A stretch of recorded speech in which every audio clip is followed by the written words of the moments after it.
قل هو اللہ احد، کہہ دیجئے وہ اللہ ایک ہے، اللہ الصمد، اللہ بے نیاز ہے، لم یلد ولم یولد، نہ اس نے جنا اور نہ وہ جنا گیا، یعنی نہ اس کی اولاد ہے اور نہ ہی وہ کسی کی اولاد ہے، ولم یکن لہ کفوا احد، اور نہیں ہے اس کے لیے برابر کا کوئی ایک بھی، ولم یکن لہ کفوا احد، کوئی بھی اس کا ہمسر نہیں ہے۔ رسول اللہ صلی اللہ علیہ وسلم نے اس سورت کی عظمت کو بیان کرتے ہوئے فرمایا، میرے صحابہ، یہ سورت ثلث القرآن ہے، قرآن کا تہائی حصہ ہے۔ والذی نفسی بیدی، اس ذات کی قسم جس کے ہاتھ میں میری جان ہے، انہا لتعدل ثلث القرآن، یہ سورت اخلاص قرآن مجید کا تہائی حصہ ہے۔ اور دوسری روایت کے الفاظ ہیں، رسول اللہ صلی اللہ علیہ وسلم نے فرمایا، تم میں سے ہر شخص یہ کام تو کر سکتا ہے اگر وہ کرنا چاہے۔ وہ کام کیا ہے؟ تم میں سے کوئی اس بات سے عاجز ہے کہ وہ ایک رات میں تہائی قرآن پڑھ لے؟ ایعجز احدکم ان یقرأ ثلث القرآن فی لیلہ فإنہ من قرأ قل هو اللہ احد اللہ الصمد فی لیلۃ فقد قرأ لیلتہ ثلث القرآن، جو رات کے وقت سورۃ الاخلاص کی تلاوت کر لیتا ہے گویا کہ اس نے قرآن کا تہائی حصہ پڑھ لیا۔ قرآن کے تہائی حصے کا معنی بیان کرتے ہوئے علماء نے یہ بھی لکھا ہے کہ قرآن مجید کے اندر 3 اساسی مقاصد بیان کیے گئے ہیں۔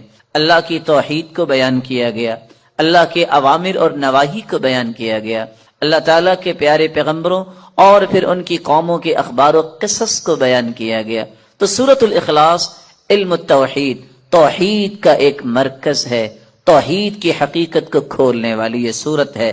اس لیے رسول اللہ صلی اللہ علیہ وسلم نے فرمایا، جس شخص کی محبت سورت اخلاص سے ہوگی یہ محبت اسے جنت تک لے جائے گی۔ جامع الترمذی کی روایت ہے کہ ایک آدمی اللہ کے رسول صلی اللہ علیہ وسلم کے پاس آیا اور کہنے لگا، انی احب هذه السورہ، اللہ کے رسول صلی اللہ علیہ وسلم مجھے اس سورت سے بہت محبت ہے۔ کون سی سورت؟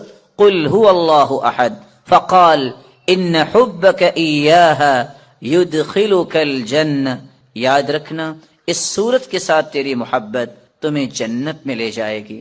یہاں تک رسول اللہ صلی اللہ علیہ وسلم نے فرمایا، من قرأ قل هو اللہ احد 10 مرات دن اللہ له بیتا فی الجنہ، جو شخص 10 مرتبہ سورۃ الاخلاص پڑھ لیتا ہے اللہ تعالیٰ اس کا جنت میں گھر بنا دیتے ہیں۔ یہی وجہ ہے رسول اللہ صلی اللہ علیہ وسلم نے فرمایا کہ سورۃ الاخلاص قرآن مجید کی بہترین سورت ہے۔ نعم السورتان ہما یقرآن فی الرکعتین قبل الفجر، قرآن مجید کی سب سے خوبصورت صورتیں جو فجر کی نماز سے پہلے 2 رکعتوں کے اندر پڑھی جاتی ہیں، قل یا ایھا الکافرون اور قل هو اللہ احد۔ بلکہ اس سورت کے الفاظ اللہ کے ہاں اتنا مقام رکھتے ہیں، ان الفاظ کے ساتھ اگر دعا کی جائے تو یہ اسم اعظم بن جاتا ہے، جو بھی دعا کی جائے اللہ اس دعا کو رد نہیں کرتے۔ رسول اللہ صلی اللہ علیہ وسلم کے صحابی بیان کرتے ہیں، میں رسول اللہ صلی اللہ علیہ وسلم کے ساتھ مسجد میں داخل ہوا، ایک شخص نماز پڑھ رہا تھا اور دعا کر رہا تھا، اللہم انی اسألک بأنی اشہد ان لا الہ الا انت الاحد الصمد الذي لم یلد ولم یولد ولم یکن له کفوا احد۔ ان الفاظ کے ساتھ اس نے دعا کی تو اللہ کے رسول صلی اللہ علیہ وسلم فرمانے لگے، والذی نفسی بیدہ لقد سألہ باسمہ الاعظم الذي اذا سئل به اعطى واذا دعی به اجاب، اس ذات کی قسم جس کے ہاتھ میں میری جان ہے، اس شخص نے اسم اعظم کے ساتھ دعا کی، اور جو ان کلمات کے ساتھ دعا کرتا ہے، جو بھی سوال کرتا ہے اللہ رب العزت اسے عطا کر دیتے ہیں، جو بھی دعا کرتا ہے اللہ رب العزت اس کی دعا کو قبول فرماتے ہیں۔ بلکہ رسول اللہ صلی اللہ علیہ وسلم نے فرمایا، جو سورۃ الاخلاص کی تلاوت کرتا ہے اللہ رب العزت اس کے گناہوں کو بھی معاف فرما دیتے ہیں۔ 1 مرتبہ نہیں، آپ نے 3 مرتبہ فرمایا قل یا ایھا الکافرون فقال قد برئ من الشرک، ایک آدمی کو قل یا ایھا الکافرون پڑھتے سنا، آپ نے فرمایا یہ شرک سے بری ہو گیا۔ دوسرے شخص کو سنا وہ قل هو اللہ احد پڑھ رہا تھا، فقال غفر له، اللہ رب العزت نے اس کے گناہوں کو معاف کر دیا ہے۔ رسول اللہ صلی اللہ علیہ وسلم کے صحابی سیدنا کعب رضی اللہ تعالی عنہ نے کتنی خوبصورت بات کی، فرمایا کرتے تھے السماوات السبع والارضون السبع، ساتوں آسمان اور ساتوں زمینوں کی بنیاد اسست علی هذه السورہ، اس کی بنیاد اس سورت اخلاص پر رکھی گئی ہے۔ رسول اللہ صلی اللہ علیہ وسلم نے اسی لیے صحابہ کرام کو اس بات کی نوید سنائی کہ جب ایک شخص سفر میں نکلا، جب بھی وہ نماز پڑھاتا تو سورۃ الاخلاص کی تلاوت بھی کیا کرتا۔ صحابہ کرام نے یہ بات رسول اللہ صلی اللہ علیہ وسلم تک پہنچائی۔ آپ نے سوال کیا میرے صحابی آپ یہ کیوں کرتے ہیں؟ تو صحابی نے جواب دیا اللہ کے رسول صلی اللہ علیہ وسلم اس سورت کے ساتھ مجھے محبت بہت ہے، فرمایا تیری یہ محبت قیامت کے دن تجھے جنت لے جائے گی۔ جب تک اللہ ذوالجلال کے عذاب کے متعلق انسان نہیں پڑھتا کہ اللہ ذوالجلال کے عذاب کیسے ہیں، گناہوں کی نحوستیں کیا ہے، گناہوں کے بعد کیا کیا پھر انسان کو دنیا اور آخرت برداشت کرنا پڑے گا، اس وقت تک اللہ کا خوف نہیں آتا۔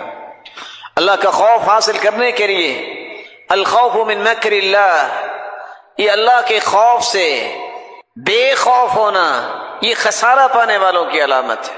کبھی بھی اللہ کے خوف سے دور نہ ہوئیے۔ اللہ کے عذاب جو جہنم میں تیار کر رکھے ہیں ان کے بارے میں پڑھنا چاہیے، سننا چاہیے۔ رسول اکرم صلی اللہ علیہ وسلم نے فرمایا ما رأيت مثل النار نام هاربها ولا مثل الجنة نام طالبها، میں نے آگ جیسی کوئی چیز نہیں دیکھی، اس کو دیکھ کر یہ کیسے ہے انسان کے ساری رات بھی سویا رہے نماز نہ پڑھے، اس کے اندر تو پھر کوئی خوف نہیں ہے۔ جس کو آگ کی شدت کا پتہ ہے، دنیا کی آگ اس پہ 5 منٹ ہاتھ نہیں رکھا جا سکتا، اور آخرت کی آگ، یہ آگ بھی اس آگ سے پناہ مانگتی ہے، 69 گنا زیادہ وہ آگ ہوگی۔ رسول اکرم صلی اللہ علیہ وآلہ وسلم نے فرمایا ایسی ایسی گرزوں سے فرشتے ماریں گے کہ ساری دنیا جمع ہو کے بھی اسے اٹھا نہیں سکتی۔ لو ضرب بها جبل لكان ترابا، کسی پہاڑ پہ وہ ہتھوڑے مار دیے جائیں تو ریزہ ریزہ ہو جائے۔ اللہ ذوالجلال ایسے عذابوں سے محفوظ فرمائے۔ کبھی اس نیت سے بھی قبرستان جانا چاہیے کہ شاید موت یاد آ جائے، شاید یہ احساس زندہ ہو جائے کہ میں نے بھی ایسی جگہ پہ آنا ہے۔ رسول اکرم صلی اللہ علیہ وسلم نے فرمایا تھا طرق القلب، اس سے دل نرم ہوتے ہیں، وتدمع العین، آنکھوں سے آنسو جاری ہوتے ہیں، وتزکی الآخرہ، آخرت یاد لاتی ہے۔ کبھی قبرستان کی بھی زیارت اس نیت سے کی جائے کہ مجھے آخرت یاد آئے۔ قرآن مجید کی واعظ و نصیحت سننے کے لیے وقت نکالیں، مجالس میں بیٹھے، اکیلے بیٹھے، خصوصاً جس نے قیامت کو اپنی آنکھوں سے دیکھنا ہے وہ اذا الشمس کورت، اس سورت کو پڑھے اور اس کا ترجمہ پڑھے۔ اذا السماء انفطرت، یہ سورت پڑھے، اس کے ترجمے کو پڑھے۔ اذا السماء انشقت، یہ سورت پڑھے اور اس کے ترجمے کو پڑھے، اس کو سمجھ آئے گی قیامت کیسی ہو۔ امام ابن الجوزی رحمۃ اللہ علیہ فرمایا کرتے تھے واللہ لو ان مؤمنا عاقلا، اگر کوئی بھی مومن اور عقل مند سورۃ الحدید پڑھ لے، سورۃ الحشر اس کی آخری آیتیں پڑھ لے، آیت الکرسی اور سورۃ الاخلاص پڑھ لے تدبر کے ساتھ، تفکر کے ساتھ، تو اس کا دل پھٹ جائے اللہ کے خوف سے۔ رسول اکرم صلی اللہ علیہ وسلم کی سیرت کا مطالعہ کرنے سے اللہ کا خوف آتا ہے۔ صحابہ کی زندگیاں پڑھے، صالحین کے اندر جو اللہ نے خوف رکھا تھا وہ پڑھے، کیسے وہ لوگ تھے۔ عمر جس کے بارے میں اللہ کے رسول نے فرمایا لو کان بعدی نبی لکان عمر، میرے بعد اگر کوئی نبی ہوتا تو وہ عمر ہوتا، لیکن نبوت کا دروازہ بند ہو گیا۔ اتنا بڑا انسان زمین پہ بیٹھا رو رہا ہے، فاخذت ابنا من الارض، ایک دھاگا اٹھاتا ہے اور رونے لگ جاتا ہے، اور ساتھ یہ کہتا ہے یا لیتنی لم تلدنی امی، کاش میری ماں نے مجھے جنا نہ ہوتا، میں قیامت کو کیسے حساب دوں گا۔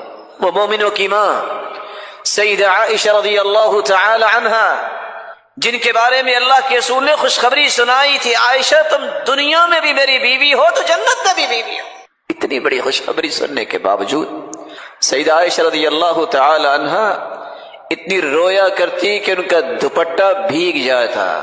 وہ سیدنا ابو بکر رضی اللہ تعالی عنہ جس جیسی ہستی صحابہ کرام میں اللہ نے پیدا نہیں کی، وہ اتنی بڑی ہستی، وہ کہا کرتے تھے یا لیتنی کنت شجرۃ تعضد ثم تؤکل، اور یہی بات سیدنا ابو ذر رضی اللہ تعالیٰ عنہ کہا کرتے، کاش میں ایک درخت ہوتا، مجھے کاٹ کے جانوروں کے سامنے ڈال دیا جاتا اور وہ کھا لیتے، میرا حساب میں قیامت کے دن ہوتا۔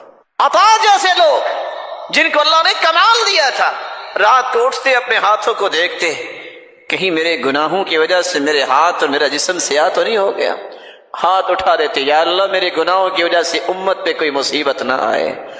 جو لوگ ساری ساری رات رو کر گزارتے، یہ ان کی حالت تھی۔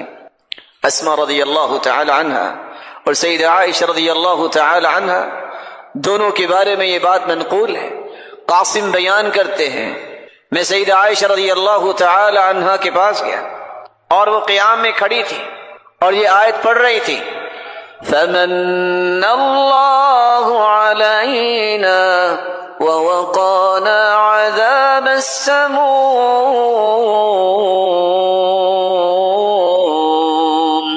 رسول اللہ صلی اللہ علیہ وسلم نے سورۃ الفاتحہ کے بارے میں کتنی خوبصورت باتیں بیان کی۔ سب سے پہلی بات، رسول اللہ صلی اللہ علیہ وسلم نے فرمایا والذی نفسی بیدی، قسم ہے اس ذات کی جس کے ہاتھ میں میری جان ہے، ما انزل فی التوراہ ولا فی الانجیل ولا فی الزبور ولا فی الفرقان مثلها یعنی القرآن، وإنها لسبع من المثانی والقرآن العظیم الذي اعطیته۔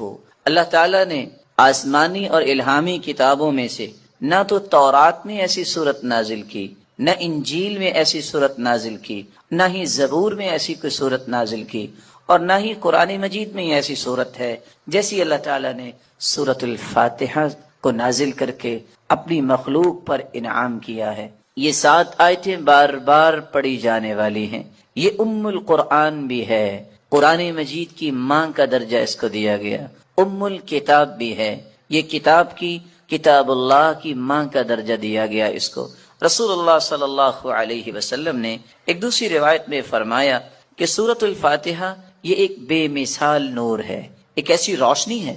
سیدنا عبداللہ ابن عباس رضی اللہ تعالی عنہ بیان کرتے ہیں، بینما جبریل قاعد عند النبی صلی اللہ علیہ وسلم سمع نقیضا من فوقه فرفع رأسه فقال، رسول اللہ صلی اللہ علیہ وسلم کے پاس جبریل امین تشریف فرما تھے، اچانک سے ایک آواز آئی، رسول اللہ صلی اللہ علیہ وسلم نے اپنا سر مبارک اٹھایا اور پوچھا یہ آواز کیسی ہے؟ تو جبریل امین نے جواب دیا، هذا باب من السماء فتح اليوم لم يفتح قط الا اليوم، آسمان کا یہ وہ دروازہ کھلا ہے جو آج تک نہیں کھلا تھا۔ فنزل منه ملک، اور اس دروازے سے ایک فرشتہ زمین کی طرف اترا ہے، فقال هذا ملک نزل الى الارض لم ينزل قط، پہلے نہیں اتارا گیا یہ فرشتہ الا اليوم، آج ہی اس کو اترنے کا حکم دیا گیا۔ فسلم، اور اس فرشتے نے اتر کر سلام کہا، وقال ابشر بنورین، اے اللہ کے محبوب 2 روشنیوں کے لیے، 2 روشنیاں اور 2 نوروں کے ساتھ آپ کو خوشخبری دینے آیا ہوں۔ اوتیتہما لم یؤتہما نبی قط قبلک، ایسے نور جو آپ سے پہلے کسی نبی کو عطا نہیں کیے گئے۔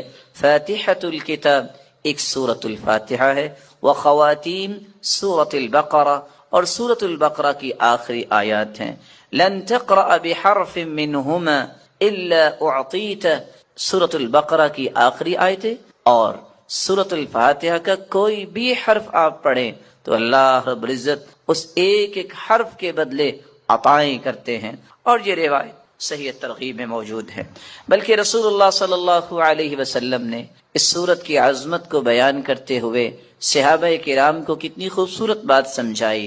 صحیح بخاری کا وہ واقعہ کتنا مشہور ہے کہ جب صحابہ کرام بنی سلیم کے قبیلے میں پہنچے، جب پتہ چلا ایک آنے والی عورت نے بتایا کہ ہمارے قبیلے کے سردار کو بچھو نے کاٹ لیا ہے، کیا آپ کے پاس کوئی ایسا شخص ہے جو شخص دم کر سکتا ہو؟ تو رسول اللہ صلی اللہ علیہ وسلم کے ایک صحابی جنہوں نے صرف سورۃ الفاتحہ تلاوت کی اور اس کو دم کر دیا، رسول اللہ صلی اللہ علیہ وسلم کے اس صحابی نے اس سورۃ الفاتحہ کو پڑھنے کے بعد جب دم کیا تو وہ شخص ایسی شفا کی طرف چلا گیا وَكَأَنَّمَا نُشِطَ مِنْ عِقَالٍ، جیسے کوئی گرہ باندھی ہو کھول دی جائے۔ رسول اللہ صلی اللہ علیہ وسلم کے صحابہ نے کہا جب تک اللہ کے رسول سے بات نہ ہو جائے تو یہ انہوں نے جو 30 بکریاں بطور عوض اس کے دیا ہے، ہم اس وقت تک کوئی بات نہیں کریں گے۔ جب رسول اللہ صلی اللہ علیہ وسلم کو یہ بات پہنچی، آپ نے فرمایا وَمَا كَانَ يُدْرِي أَنَّهَا رُقْيَةٌ اقْسِمُوا وَاضْرِبُوا لِي بِسَهْمٍ، آپ کو پتہ نہیں اللہ تعالیٰ نے اس سورت کو شفا بنا کے، اس سورت کو دم بنا کے نازل کیا ہے۔ اور یہی بات ابن القیم رحمۃ اللہ علیہ نقل کرتے ہیں کہ میں نے کتنے سفر کیے اور جب بھی میں بیمار ہوا تو میں نے اللہ کے پیارے پیغمبر کی اس بات پہ یقین کر کے دوائی نہیں لی بلکہ سورۃ الفاتحہ پڑھتا اور میں دم کر لیتا اپنے آپ کو، اللہ رب العزت مجھے شفا یاب کر دیتے۔ سورۃ الفاتحہ یہ عظیم ترین سورت ہے۔ رسول اللہ صلی اللہ علیہ وسلم کے صحابی سیدنا ابو سعید بن معلی بیان کرتے ہیں مر بی النبی صلی اللہ علیہ وسلم وانا اصلی، اللہ کے رسول صلی اللہ علیہ وسلم میرے پاس سے گزرے، میں نماز پڑھ رہا تھا، مجھے انہوں نے آواز دی، میں نے سلام پھیرا اور سلام پھیرنے کے بعد اللہ کے رسول صلی اللہ علیہ وسلم کی خدمت اقدس میں حاضر ہوا۔ آپ نے فرمایا میں نے آپ کو آواز دی، الم یقل اللہ یا ایھا الذین آمنوا استجیبوا للہ وللرسول، آپ نے اللہ کا یہ کلام نہیں سنا کہ جب اللہ اور اس کے رسول کی بات ہو تو اس بات کو فوراً مانو، لبیک کہو۔ کہا اللہ کے رسول صلی اللہ علیہ وسلم میں نماز پڑھ رہا تھا۔ پھر اللہ کے رسول صلی اللہ علیہ وسلم نے فرمایا الا اعلمک اعظم سورۃ فی القرآن قبل ان اخرج، کیا میں تمہیں قرآن مجید کی سب سے عظیم سورت نہ سکھا دوں اس سے پہلے کہ تم مسجد سے نکل جاؤ، اپنے گھر کو لوٹ جاؤ؟ میں نے کہا کیوں نہیں؟ تو رسول اللہ صلی اللہ علیہ وسلم نے جو سورت سکھائی، جو قرآن مجید کی عظیم ترین سورت ہے، وہ سورۃ الفاتحہ کی تعلیم دی۔ یہی وجہ ہے رسول اللہ صلی اللہ علیہ وسلم نے یہ فیصلہ سنا دیا، کاش اس فیصلے کو بھی امت مان لے، لا صلاۃ لمن لم یقرأ بفاتحۃ الکتاب، جو شخص نماز کے اندر سورۃ الفاتحہ نہیں پڑھتا اس کی نماز نہیں ہوتی، جیسا کہ صحیح بخاری کی روایت ہے۔ اور صحابی تو بیان کرتے ہیں عبادہ بن صامت رضی اللہ تعالی عنہ کہ فجر کی نماز ہم نے پڑھی اللہ کے رسول صلی اللہ علیہ وسلم کے پیچھے، جب رسول اللہ صلی اللہ علیہ وسلم قرآن کی تلاوت کر رہے تھے، فثقلت علیہ القراءۃ، قرات آپ پہ بوجھل ہوئی، رسول اللہ صلی اللہ علیہ وسلم نے سلام پھیرا اور سوال کیا لعلکم تقرؤون خلف امامکم، کیا تم امام کے پیچھے بھی پڑھتے ہو؟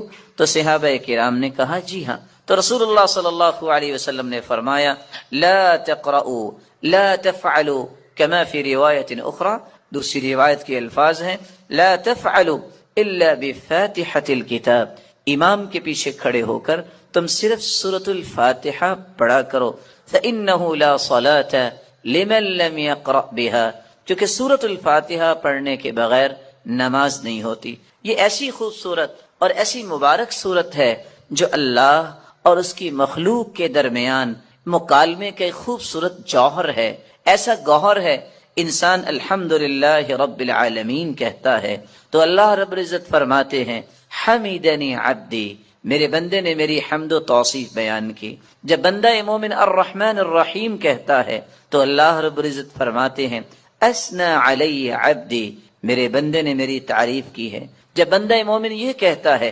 مالک یوم الدین تو اللہ رب العزت فرماتے ہیں مجدنی عبدی، میرے بندے نے میری بزرگی بیان کی ہے۔ جب انسان بندہ مومن یہ کہتا ہے ایاک نعبد و ایاک نستعین تو اللہ رب العزت فرماتے ہیں ھذا بینی و بین عبدی وَلِعَبْدِي مَا سَأَلَ، یہ میرے اور میرے بندے کے درمیان ہے، جو کچھ بھی میرا بندہ مانگے گا میں اسے عطا کروں گا۔ تو اللہ رب العزت کے ساتھ ہم کلام ہونے کا یہ خوبصورت ذریعہ ہے۔ تو آئیے اس سورت کی طرف چلتے ہیں اور اس کے معانی کو سمجھنے کی کوشش کرتے ہیں۔ بسم اللہ الرحمن الرحیم، الحمد للہ رب العالمین۔ الحمد، تمام تعریفیں، للہ، اللہ کے لیے ہیں، رب العالمین، جو تمام جہانوں کا رب ہے، الرحمن الرحیم، جو بہت مہربان ہے، الرحیم، نہایت رحم کرنے والا ہے، مالک یوم الدین، مالک ہے یوم الدین، بدلے کے دن کا، جزا کے دن کا۔ ایاک نعبد و ایاک نستعین، ایاک نعبد، ہم عبادت کرتے ہیں صرف تیری ہی، و ایاک نستعین، اور ہم مدد چاہتے ہیں صرف تیری ہی اے اللہ۔ اہدنا الصراط المستقیم، ہدایت دے ہمیں، الصراط المستقیم، سیدھے راستے کی، صراط الذین انعمت علیہم، راستہ ان کا جن پر تو نے انعام کیا، غیر المغضوب علیہم، نہ کہ ان کا راستہ جن پر غضب کیا گیا، ولا الضالین، اور نہ ان کا راستہ جو گمراہ ہوئے۔ رسول اللہ صلی اللہ علیہ وسلم کے فرامین کی روشنی میں اس سورت کی 5 باتیں ہمیں یاد رکھنی چاہیے۔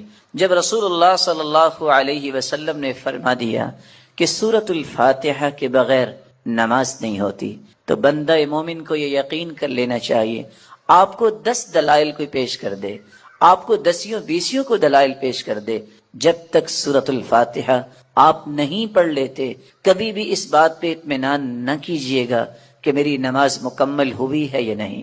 مکمل اس وقت ہوگی جب سورۃ الفاتحہ کی تلاوت کی جائے گی۔ رسول اللہ صلی اللہ علیہ وسلم کے فرامین کی روشنی میں دوسرا پیغام میرے اور آپ کے لیے یہ ہے کہ یہ سورت شفا ہے، یہ سورت دم ہے۔ اپنے آپ کو بھی اور اپنی اولاد کو بھی دم کیا کرے، اور اس کے لیے سورۃ الفاتحہ سے بڑھ کر کوئی نسخہ کیمیا، کوئی تریاق نہیں۔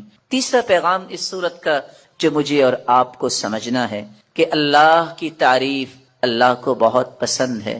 یہی وجہ ہے عبداللہ ابن عباس رضی اللہ تعالی عنہ فرمایا کرتے تھے، الحمدللہ، ہر شکر کرنے والے کی زبان کا یہ وطیرہ ہے۔ الحمدللہ، سب سے پہلے آدم علیہ الصلاۃ والسلام نے جو کلمہ اللہ نے جب انہیں پیدا کیا، روح ڈالی، تو سب سے پہلا کلمہ جو ان کی زبان پہ آیا وہ الحمدللہ تھا۔ اللہ اس دعا کو رد نہیں کرتے۔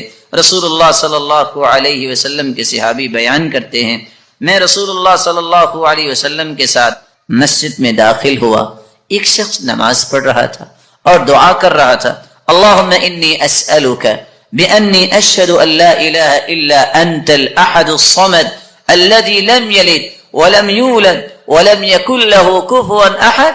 ان الفاظ کے ساتھ اس نے دعا کی تو اللہ کے رسول صلی اللہ علیہ وسلم فرمانے لگے، والذی نفسی بیدہ لقد سأله باسمه الاعظم الذي اذا سئل به اعطى واذا دعي به اجاب۔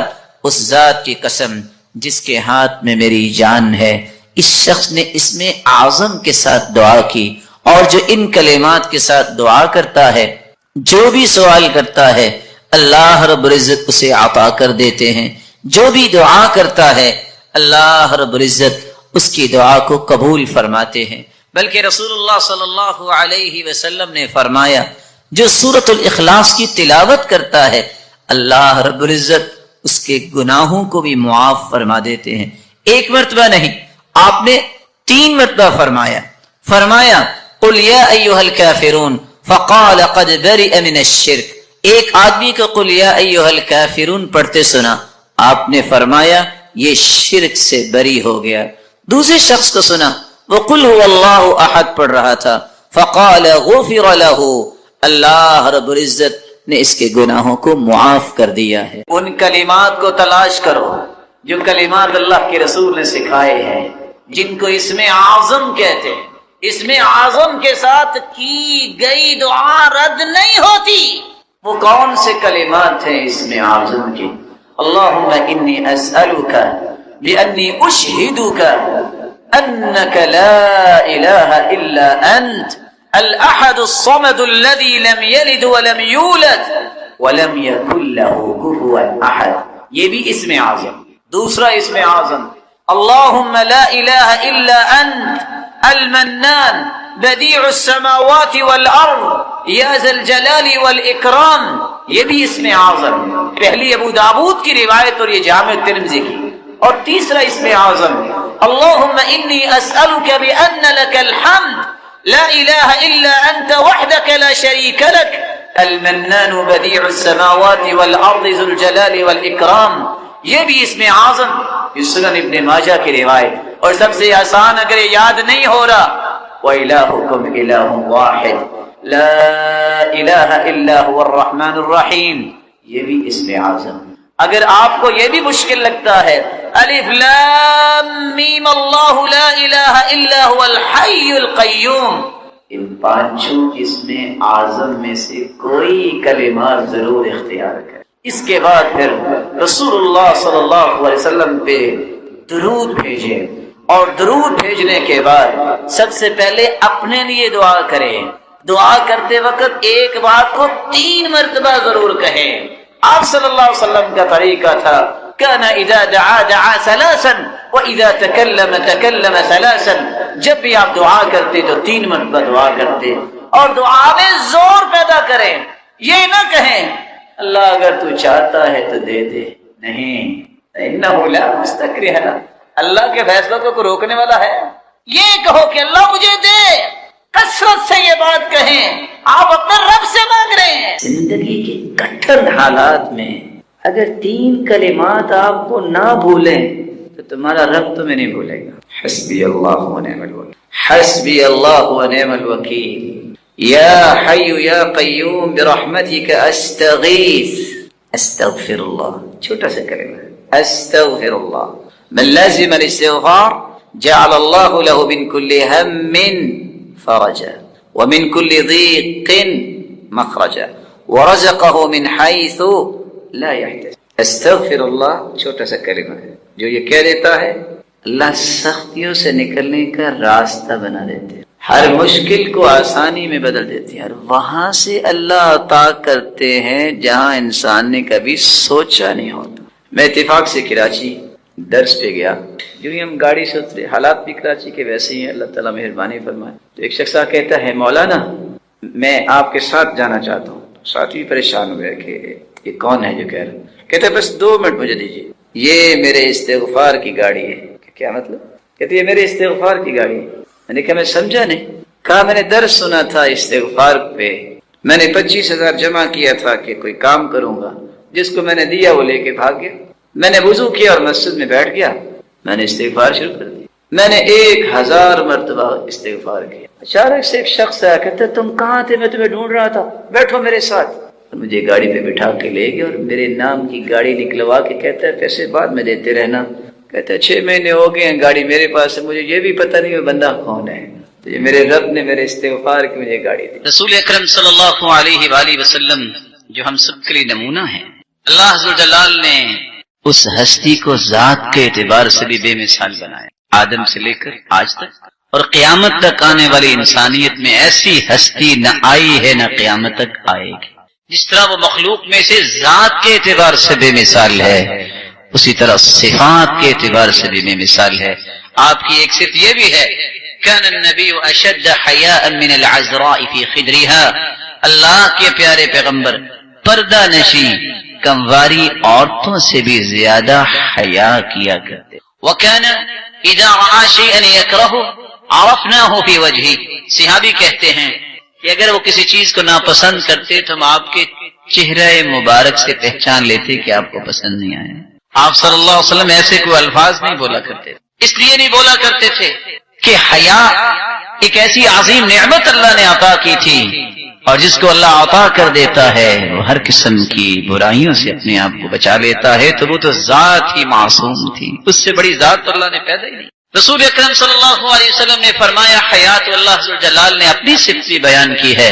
ان ربکم حیی کریم یستحیی من عبدہ اذا رفع یدیہ الیہ ان یردہما صفرا خائبتین لوگوں جب انسان گناہ کر کے ہاتھ اٹھا لیتا ہے، گناہ اس نے کیے ہیں، اللہ کو حیا آ رہی ہوتی ہے کہ میرا بندہ اب سچی توبہ لے کے آئے گیا ہے تو میں اس کے ہاتھوں کو خالی واپس لوٹا. یہ اللہ کی بھی صفت ہے حیا کرنا. اللہ بھی پردہ پوشی کرتا ہے. من ستر مسلما سترہ اللہ یوم القیامہ، کسی کی ذاتی اگر غلطی ہو اس پہ پردہ پوشی کو کرتا ہے تو قیامت کا دن ہوگا یجعلہ اللہ تحت کنفی، اللہ چھپا کے اس سے پوچھیں گے، کوئی نہیں دیکھ رہا ہوگا، میرے بندے یہ تو نے گناہ کیا؟ نعم یا رب کیا. اظلمک عبدی، میرے فرشتوں نے کوئی غلط تو نہیں لکھا؟ نہیں یا رب. لا یا رب، نہیں میرے مالک. اللہ فرمائیں گے تو نے ایک کام کیا دنیا میں، تیرے اندر حیا تھی، تو نے لوگوں کی ذاتی غلطیوں پہ پردہ ڈالا، چپکے سے جنت چلے جاؤ، کوئی نہیں دیکھ رہا. اللہ تعالیٰ یہ صلاحیت مسلمانوں کو عطا. چھوٹی سی آخری بات کر کے میں بات مکمل کروں گا. میں اور آپ اپنے اندر حیا کیسے پیدا کر سکتے ہیں؟ ایک بڑا مہم سوال ہے کہ حیا کی اتنی عظمت تو ہے لیکن میں پیدا کیسے کر سکتا ہوں؟ اس کا پہلا طریقہ یہ ہے، جتنا ایمان مضبوط ہوگا اتنا حیا مضبوط. حدیث آپ نے سن لی ہے، حیا اور ایمان اکٹھے آئے. حیا چلا جائے تو ایمان بھی چلا جائے. اپنے ایمان کو مضبوط کیجیے، اور ایمان مضبوط ہوتا ہے قرآن و حدیث پڑھنے سے. دوسرا طریقہ جسے آپ اپنے اندر حیا پیدا کر سکتے ہیں، استشعار مراقبۃ اللہ سبحانہ وتعالی، اللہ عز جلال کی مراقبت کا احساس کرنا. میں جہاں بھی چلا جاؤں گا میرا رب تو دیکھ، میں جہاں بھی چلا جاؤں میرا رب تو دیکھ رہا ہے. اللہ عز جلال کی یہ مراقبت کا احساس جب انسان کو ہو جاتا ہے تو پھر انسان اپنے اندر حیا پیدا کرے. قرآن مجید کے اندر اللہ عز جلال نے العلیم 130 مرتبہ اس کلمے کو وارد کیا. العلیم کا مطلب یہ اللہ کی صفت ہے، وہ جانتا ہے.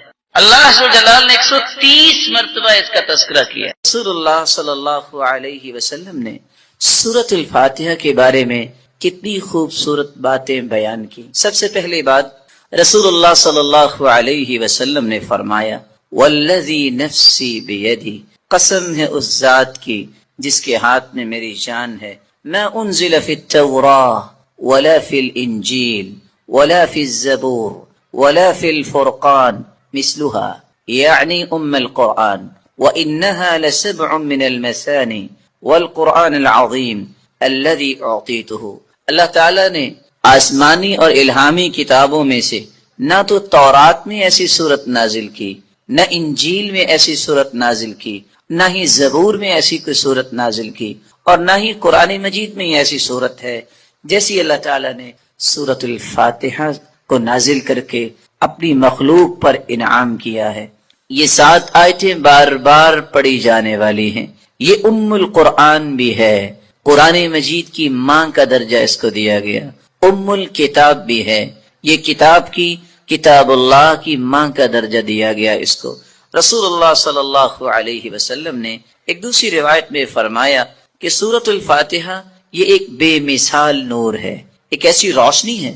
سیدنا عبداللہ ابن عباس رضی اللہ تعالی عنہ بیان کرتے ہیں، بینما جبریل قاعد عند النبی صلی اللہ علیہ وسلم سمع نقیضا من فوقه فرفع رأسه فقال. رسول اللہ صلی اللہ علیہ وسلم کے پاس جبریل امین تشریف فرما تھے. اچانک سے ایک آواز آئی. رسول اللہ صلی اللہ علیہ وسلم نے اپنا سر مبارک اٹھایا اور پوچھا یہ آواز کیسی ہے؟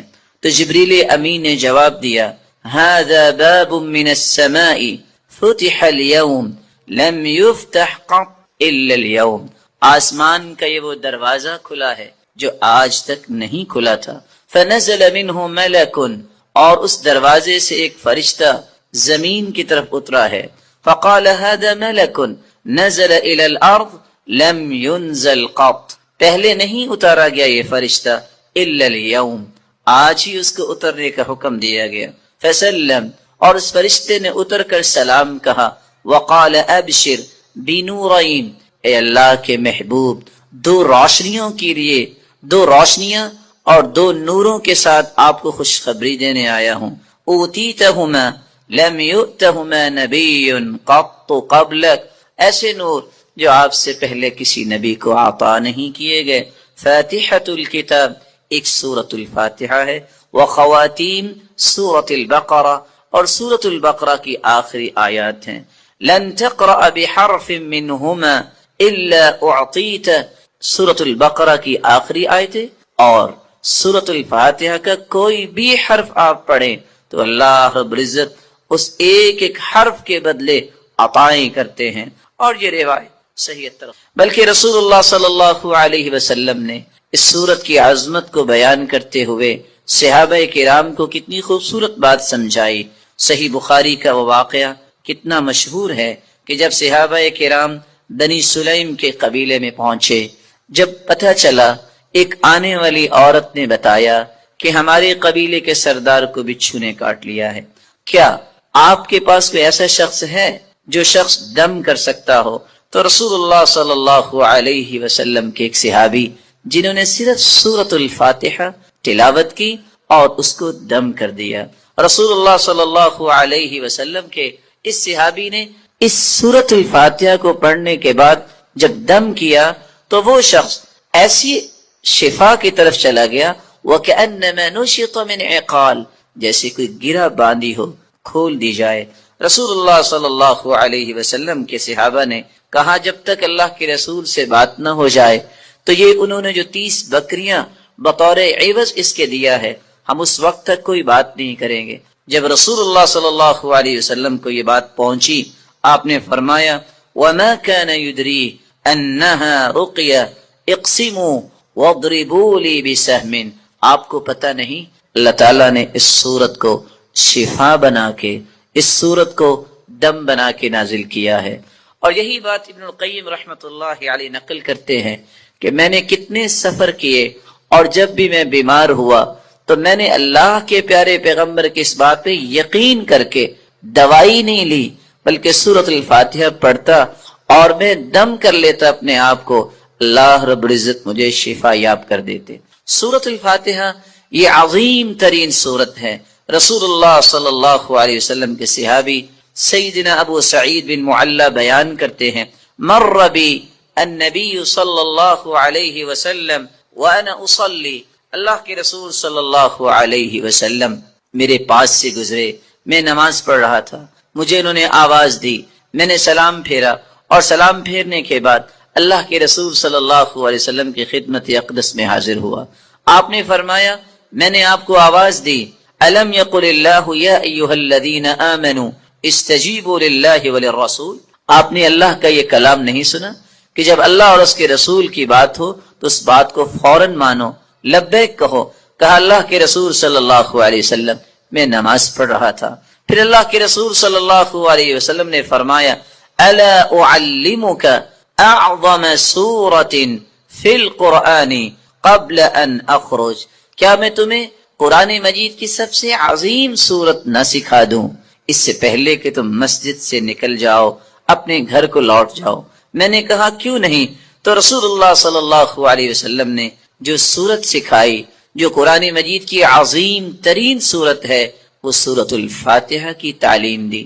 یہی وجہ ہے رسول اللہ صلی اللہ علیہ وسلم نے یہ فیصلہ سنا دیا، کاش اس فیصلے کو بھی امت مان لے. لا صلاۃ لمن لم یقرأ بفاتحۃ الکتاب، جو شخص نماز کے اندر سورۃ الفاتحہ نہیں پڑھتا اس کی نماز نہیں ہوتی، جیسا کہ صحیح بخاری کی روایت ہے. اور صحابی تو بیان کرتے ہیں عبادہ بن صامت رضی اللہ تعالی عنہ کہ فجر کی نماز ہم نے پڑھی اللہ کے رسول صلی اللہ علیہ وسلم کے پیچھے، جب رسول اللہ صلی اللہ علیہ وسلم قرآن کی تلاوت کر رہے تھے فثقلت علیہ القراءۃ، قرات آپ پہ بوجھل ہوئی.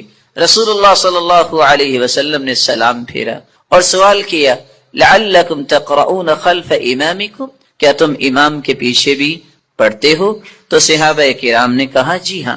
تو رسول اللہ صلی اللہ علیہ وسلم نے فرمایا لا تقرؤوا لا تفعلوا كما في روایت اخرى، دوسری روایت کے الفاظ ہیں لا تفعلوا الا بفاتحة الكتاب، امام کے پیچھے کھڑے ہو کر تم صرف سورۃ الفاتحہ پڑھا کرو.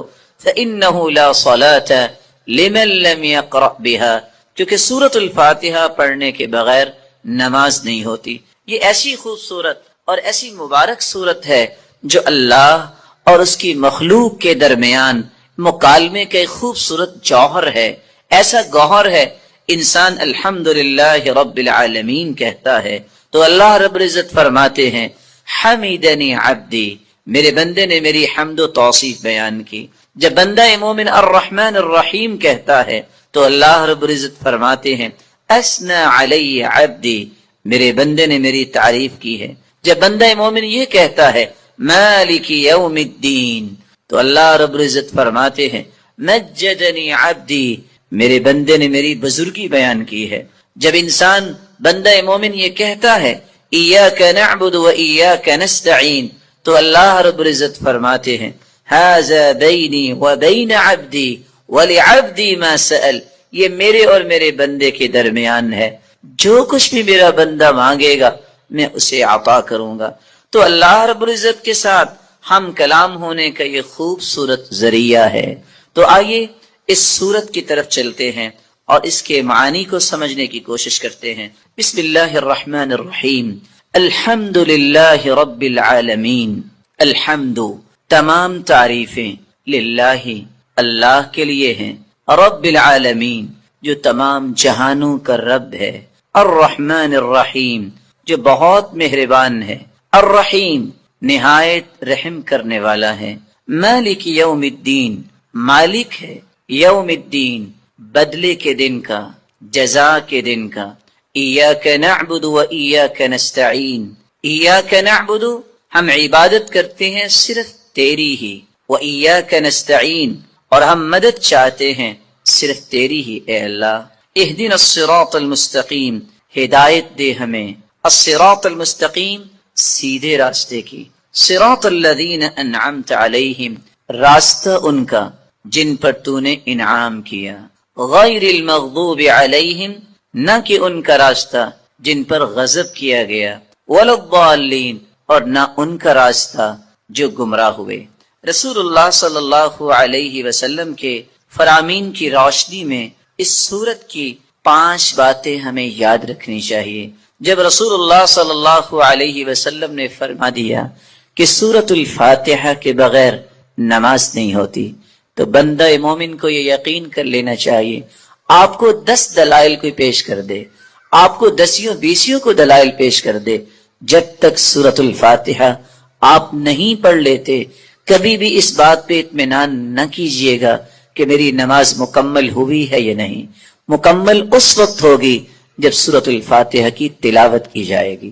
رسول اللہ صلی اللہ علیہ وسلم کے فرامین کی روشنی میں دوسرا پیغام میرے اور آپ کے لیے یہ ہے کہ یہ سورت شفا ہے، یہ سورت دم ہے، اپنے آپ کو بھی اور اپنی اولاد کو بھی دم کیا کرے، اور اس کے لیے سورۃ الفاتحہ سے بڑھ کر کوئی نسخہ کیمیا، کوئی تریاق نہیں۔ تیسرا پیغام اس سورت کا جو مجھے اور آپ کو سمجھنا ہے کہ اللہ کی تعریف اللہ کو بہت پسند ہے۔ یہی وجہ ہے عبداللہ ابن عباس رضی اللہ تعالی عنہ فرمایا کرتے تھے الحمدللہ ہر شکر کرنے والے کی زبان کا یہ وطیرہ ہے۔ الحمدللہ سب سے پہلے آدم علیہ السلام نے جو کلمہ اللہ نے جب انہیں پیدا کیا، روح ڈالی، تو سب سے پہلا کلمہ جو ان کی زبان پہ آیا وہ الحمدللہ تھا۔